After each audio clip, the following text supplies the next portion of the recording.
Moin Moin Leute, willkommen wieder beim neuen Video. Wie ihr seht, ich bin hier wieder am Zelt und vor mir steht der Drift MX5. Das heißt, der MX5 wie jetzt komplett zu einem Driftauto umgebaut. Er wird nicht mehr auf der Straße gefahren oder irgendwo anders, sondern nur noch auf der Rennstrecke oder halt abgesperrten Strecken irgendwo, wo wirklich nur noch gedriftet werden kann und nicht mehr auf der Straße oder sowas. Aber bevor ich jetzt hingehe und Turbo und alles drum und dran draufschmeiße, werde ich jetzt erstmal hingehen und gucken, wie es dem MX5 geht, wie gut der Motor noch ist. Das Ganze mache ich natürlich mit einem Kompressionstest, um einfach zu gucken, wie viel Kompression der Motor noch hat. Nach dem Kompressionstest werde ich euch erzählen, was ich mit dem MX5 vorhabe, was eingebaut wird, was umgebaut wird. Und die Videos über den MX5 werden auch sich ein bisschen verändern, beziehungsweise nicht wirklich verändern, aber es werden auch noch kleine Veränderungen vorkommen. Aber das alles, nachdem ich den Kompressionstest gemacht habe. Ich zeige euch jetzt erstmal eben ganz kurz, wie man einen Kompressionstest macht. Und dann mache ich den Kompressionstest. So, wie gesagt, bevor ich den Turbo-Umbau mache und alles hier einbaue und alles vernünftig mache, werde ich jetzt erstmal hingehen und einen Kompressionstest machen. Ich glaube ungefähr 10 Bar ist ein gesunder Motor, ist ein neu aufgebauter Motor. Und ich glaube so ungefähr ab 6 Bar sollte man nach dem Neuaufbau nachdenken. Deswegen will ich hoffen, dass ich eher so Richtung 10 Bar sind, so 8 bis 10 Bar will ich hoffen. Ich denke mal, das sollte auch möglich sein. Der Motor hat jetzt ungefähr 180.000 Kilometer runter. Ganz kurz erklärt, wie macht man einen Kompressionstest und was braucht man dafür? Was man dafür braucht, ist einmal ein Kompressionsmesser und einmal eine Zündkerzennuss. Das hier ist eine 16er Nuss, die hat in der Mitte so einen Magneten dran, damit ich die aus dem Loch davor noch vernünftig rausziehen kann, also die Zündkerzen. Zu Anfang geht man hin, der Motor sollte auf Betriebstemperatur sein. Man kann es auch bei kaltem Motor machen, aber ich mache es jetzt auch auf Betriebstemperatur. Dann geht man hin, zieht einmal die Zündkabel raus, Zündkerzen alle komplett raus. Dann geht man hier vorne hin, einmal zum Sicherungskasten, nimmt das Einspritzdüsen-Relay und das Einspritzdüsen und die Einspritzdüsen-Sicherung raus. Das ist einmal hier vorne, das hier ist das Relay und das hier ist die Sicherung, also die hier hinten, die ganz hinten. Kann man hier vorne drauf sehen. Dann geht man hin, nimmt den Kompressionstester, schraubt ins erste Loch rein, geht ins Auto rein, drückt Vollgas und Kupplung und dann lässt man den so ungefähr 5-mal pulsen und dann kann man hier vorne ablesen, wie viel Bar oder wie viel Kompression der Motor noch hat. Und das werde ich dann für alle 4 Löcher machen und ich will hoffen, dass ich in allen 4 Löchern genug Kompression habe und dass die Werte einigermaßen alle gleich sind, weil ich sag mal so, wenn man vorne 10 Bar hat und beim dritten ungefähr 2 Bar hat, dann ist der Motor auch nicht gut, auch wenn du überall 10 Bar hattest, außer beim zweiten. Da kann man besser überall 8 Bar haben, dann ist das besser, als dass einer entweder extrem hoch ist oder extrem niedrig ist. Ich werde das Ganze jetzt eben aufbauen, eben den Kompressionstest machen und dann sehen wir uns gleich wieder mit den Ergebnissen.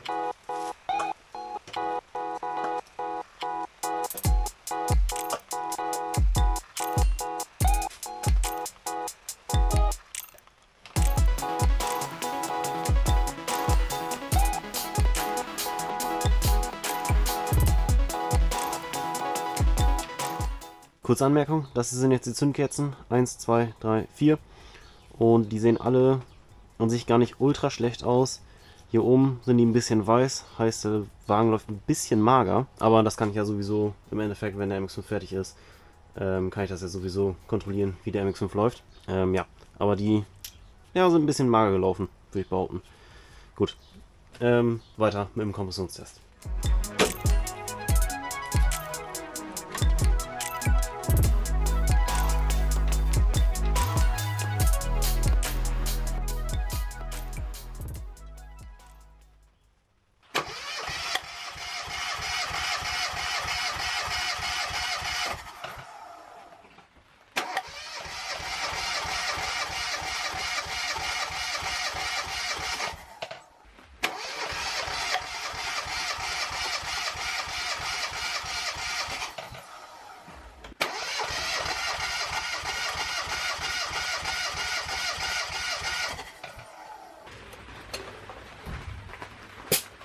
Ja, der Kompressionstest ist fertig und es gibt eine gute und eine schlechte Nachricht.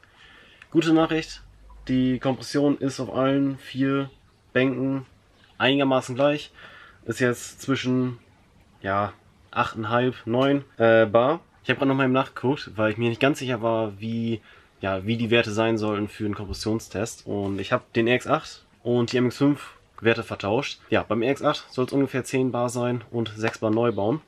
Beim MX5 sollen es eigentlich 13,5 Bar sein. Und ich würde mal sagen, mit 8,5 bis 9 Bar bin ich da relativ weit weg. Ja, Mazda, also das Handbuch sagt, oder Mazda selber sagt, bei so ungefähr 8,5, 8 Bar sollte man den Motor neu aufbauen. Und ich bin halt genau bei der Schwelle. Was ich jetzt machen werde, ist, ich werde trotzdem Turbo drauf bauen. Und hoffen, dass der Motor mir nicht innerhalb von den nächsten 1,5 Jahren oder 1,5 Trackdays kaputt geht. Ich werde es einfach riskieren. Ich habe eigentlich damit gehofft, dass der Motor noch einigermaßen gut war. Bei dem anderen MX5, den ich habe, da waren die Kompressionswerte bei 125.000 Kilometer oder 130.000 Kilometer, waren die noch so bei 11, 12 Bar, irgendwie sowas.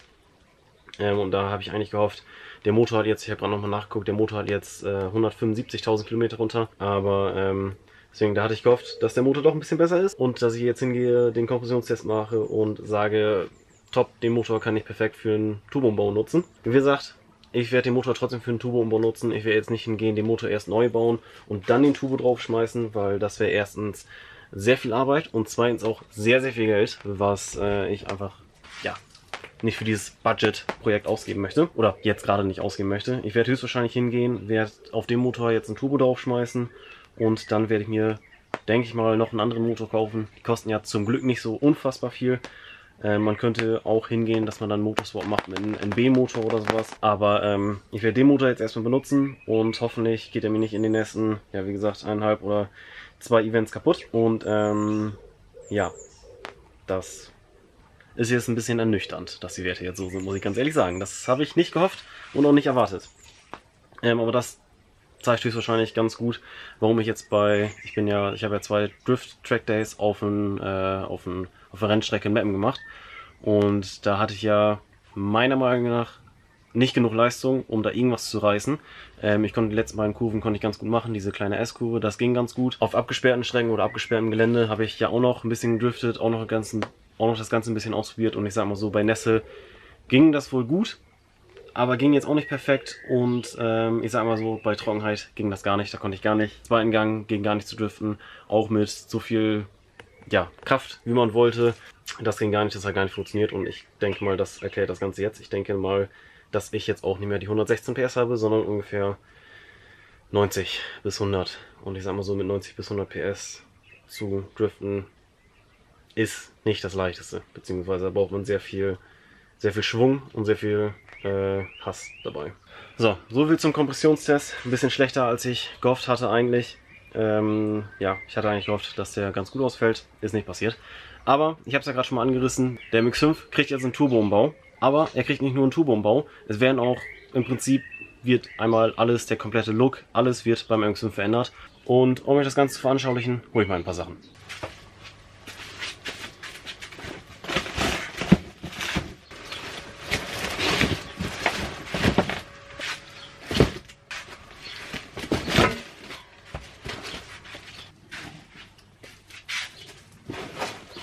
So, das sind jetzt ungefähr 1/3 der Boxen, die jetzt in den MX5 eingebaut werden. Hier ist alles bei von Turbo-Kit, was ich mir selber zusammengestellt habe. Ich bin jetzt nicht hingegangen und habe mir bei SPS oder sowas ein Turbo-Kit gekauft, sondern ich habe im Prinzip alles einmal selber zusammengestellt. Davon sind Teile von Parts 33, SPS und noch vielen anderen Firmen. Da habe ich mir das Ganze zusammengestellt. Den Turbolader, den werde ich von dem anderen MX5 nehmen, sprich der MX5 wird genauso aufgebaut wie der andere MX5, nur halt mit nicht tüffigen Teilen, weil der braucht halt keinen TÜV. Auf jeden Fall, das hier sind so ziemlich 1/3 der Teile, die ich gekauft habe. Die liegen jetzt auch schon ungefähr seit gut über einem halben Jahr bei mir rum, weil ich habe die ganzen Sachen in einem Black Friday Sale gekauft und dafür sind die jetzt bedeutend günstiger gewesen als, ich sage jetzt mal, andere Budget-Optionen. Deswegen sind hier auch ein paar Sachen bei, die eigentlich echt viel kosten, aber ich konnte die halt im Black Friday Sale relativ günstig kriegen und das ist sehr schön und ich werde jetzt mal die Teile wieder wegräumen und dann euch erzählen, wie ich das jetzt machen werde mit den Videos, weil ich habe ja am Anfang gesagt, ich werde die Videos ein bisschen anders machen. Dazu komme ich jetzt. Ich packe mal die Teile weg, weil, ich wollte mal ganz kurz zeigen, was ich alles für den MX5 gekauft habe und dass das schon viel ist und dass der MX5 nach dem Umbau sich komplett ändern wird und komplett anders aussehen wird. Und dann nach dem Umbau wird der MX5 extrem krass aussehen, meiner Meinung nach. Ich denke, es wird nicht allen gefallen, aber wenn es mir gefällt, ist es das Einzige, was mich interessiert jetzt, sag ich mal. Auf jeden Fall, der MX5 wird krass werden mit ein paar Teilen, die echt geil sind. Gut, ich packe die ganzen Sachen eben weg und dann erzähle ich euch, wie ich weitermache. So, kommen wir jetzt dazu, was ich meine mit den Videoänderungen. An sich, vorab, es wird sich gar nichts ändern. Ich werde die Videos genauso weitermachen, wie ich die sonst auch immer mache. Aber es wird jetzt einmal etwas dazukommen, und zwar baue ich ja jetzt zum zweiten Mal den Turbo um. Und beim ersten Mal habe ich den Turbo-Umbau ja schon einigermaßen detailliert gezeigt, sodass man im Prinzip, wenn man sich die Videos anguckt, kann man einigermaßen mitverfolgen, was ich alles gemacht habe. Das werde ich jetzt nochmal machen. Nur ich werde jetzt hingehen und Videos darüber machen, wie man von einem Turbo-Kit alles einzeln einbaut. Sprich, es wird ein extra Video geben über Einspritzdüsen, es wird ein extra Video geben für den Turbo anschließen. Es wird ein extra Video darüber geben, wie die Wasserleitungen sind, wie die Ölleitungen sind, wie man einen Turbo einbaut, wie man einen Krümmer einbaut, wie man das Steuergerät einbaut. Und das ist im Prinzip alles, was man, glaube ich, braucht. Dazu wird es neben den ganz normalen Videos, wie ich halt, keine Ahnung, den Turbo jetzt anbaue, ich werde jetzt nicht hingehen und das nochmal in detailliert zeigen. Ich werde jetzt einfach 2 Videos darüber machen, wie ich den Turbo reinschmeiße, alles eben mache und dann, ja, werdet ihr den starten sehen. Aber ich werde jetzt auch etwas detaillierte Videos darüber machen, dass man sozusagen dazu sagen könnte, dass das ein Tutorial bzw. ein Guide ist, wie man das Ganze macht. Natürlich, ich bin nur irgendein Typ, der einen Turbo einbaut beim MX5. Ich bin jetzt kein Kfz-Mechaniker oder sowas. Ich bin einfach irgendeine Privatperson, die das Ganze dann im Endeffekt auf YouTube hochlädt. Deswegen, ihr solltet noch selber darüber nachdenken, wen ihr das Ganze macht. Aber ich werde alles detailliert zeigen, was ich alles mache. Im Endeffekt heißt das so viel, dass ihr einmal ganz normale Videos kriegt über den Turbo-Umbau, über den ganzen Umbau und dann, dass ihr einmal detaillierte Videos kriegt dazu, wie man die ganzen einzelnen Sachen einbaut. Ich werde auch die komplette Verkabelung, die ich mache, werde ich auch komplett mitnehmen, dass ihr im Prinzip wisst, wie ihr danach alles anschließt. Aber dazu kommen natürlich auch noch die ganz normalen Videos, die ich mache. Sprich, es kann sein, dass das Video bei dem Steuergerät-Einbau, sage ich jetzt mal, wenn das irgendwann mal kommt, dieses Tutorial-Guide-Video, sage ich jetzt mal, dann kann das schon sein, dass der MX5 schon komplett umgebaut ist und komplett fertig ist. Ich werde mir für alles Zeit lassen. Ich werde zum Beispiel bei den Einspritzdüsen, werde ich jetzt nicht hingehen und nur zeigen, wie ich die Einspritzdüsen einbaue. Ich werde danach auch zeigen, was man dann noch im Steuergerät ändern muss und was man, das war es eigentlich, aber was man halt folgedessen noch immer ändern muss, damit man das Ganze vernünftig hinkriegt. Ich werde jetzt nicht nur zeigen, wie man die Einspritzdüsen einbaut, sondern noch alles dazu. Deswegen deswegen kommen die Guide-Tutorial-Videos dann erst, wenn der Turbo-Umbau im Prinzip fertig ist. Und dann wird schon mehr Sachen am MX5 gemacht worden sein. Neues Fahrwerk, Bodykit, noch ein paar andere Sachen, die ich noch machen möchte. Also, das wird dann schon passiert sein und dann kriegt ihr die Tutorial-Guide-Videos erst. Heißt im Endeffekt einfach nur, Videos kommen ganz normal, wie sonst auch über den MX5, sprich diese gut zusammengefassten Videos kommen dann ganz normal. Das fängt an zu rechnen perfekt, muss ein bisschen schneller sein. Und dazu kriegt ihr einfach nur extra Videos, wie man einen Turbo-Umbau macht. Deswegen, Win-Win. Ihr kriegt mehr Videos, ich mache mehr Videos oder so, keine Ahnung. Auf jeden Fall, das war's jetzt mit diesem Video. Im nächsten Video über diesen MX5 wird es jetzt hingehen und der Turbo wird eingebaut oder der Turbo-Umbau wird passieren. Auch nach dem schlechten Ergebnis für den Kompressionstest werde ich trotzdem einen Turbo-Umbau einfach machen. Ich denke mal nicht, dass der Motor mir so schnell hochgeht und dass ich trotzdem noch hoffentlich meine angepeilten 220 PS schaffe. Ich will es hoffen, das werden wir sehen, wenn der umgebaut ist, wenn er fertig ist und wenn er irgendwann mal auf den Prüfstand kommt und abgestimmt wird. Gut, dann würde ich sagen, das war's mit dem Video. Wenn es euch gefallen hat, könnt ihr einen Daumen hoch geben und würde ich sagen, haut rein, bis zum nächsten Mal und tschüss.